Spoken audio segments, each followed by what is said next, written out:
Goa Organics వారి skin care, hair care, wellness products కోసం AP, తెలంగాణలో డిస్ట్రిబ్యూటర్లు కావాలను వివరాలకు స్క్రీన్ పైన ఉన్న నెంబర్కి కాల్ చేయండి. ఎన్నికలు ముగిసినా హడావిడి ఇంకా అయితే కొనసాగుతోందని చెప్పుకోవచ్చు. సార్వత్రిక ఎన్నికల్లో చాలా మంది టాలీవుడ్ హీరోలు ఓట్లు వేశారు. హైదరాబాద్ లో ఎన్టీఆర్, అల్లు అర్జున్ ఉదయాన్నే ఓటు వేశారు.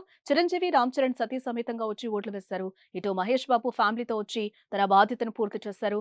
జీవిత రాజశేఖర్లు ఓటు హక్కును వినియోగించుకున్నారు. కానీ బాహుబలి ప్రభాస్ మాత్రం కనిపించలేదు. గత ఎన్నికల్లోనూ ప్రభాస్ ఓటు వేసిన దాఖలాలైతే లేవు. ప్రభాస్ పై నెటిజన్లు సెటైర్లు కురిపిస్తున్నారు. ప్రభాస్ కు అసలు ఓటు హక్కు లేదా, ఎప్పుడు బయటకొచ్చి ఓటు వేసినట్టుగా కూడా కనిపించలేదంటూ కామెంట్లు చేస్తున్నారు. మరి ప్రభాస్ హైదరాబాద్ లో ఉండి కూడా ఓటు వేయకపోవడానికి కారణాలేంటో తెలియడం లేదు. నిజానికి 3 రోజుల క్రితమే ప్రభాస్ కన్నప్ప సెట్స్ లోకి వచ్చారని మేకర్స్ ప్రకటించిన సంగతి మనకు తెలిసిందే. అలా చూస్తే ప్రభాస్ ఇక్కడే ఉండి కూడా ఓటు హక్కును వినియోగించుకోవడం లేదని తెలుస్తోంది.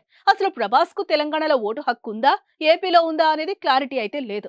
వరల్డ్ వైడ్ ఫ్యాన్స్ ఉన్న ప్రభాస్ కు తెలుగు రాష్ట్రాల్లో కూడా ఓటు హక్కు లేదా అని చెవులు కోరుకుంటున్నారు. ప్రభాస్ ఓటు వేస్తే చూడాలనుకుంటున్న ఫ్యాన్స్ నారాజవుతున్నారు. సుమన్ టీవీలో మీ పర్సనల్ అండ్ బిజినెస్ ప్రమోషన్స్ కోసం కింది నెంబర్కి కాంటాక్ట్ చేయండి.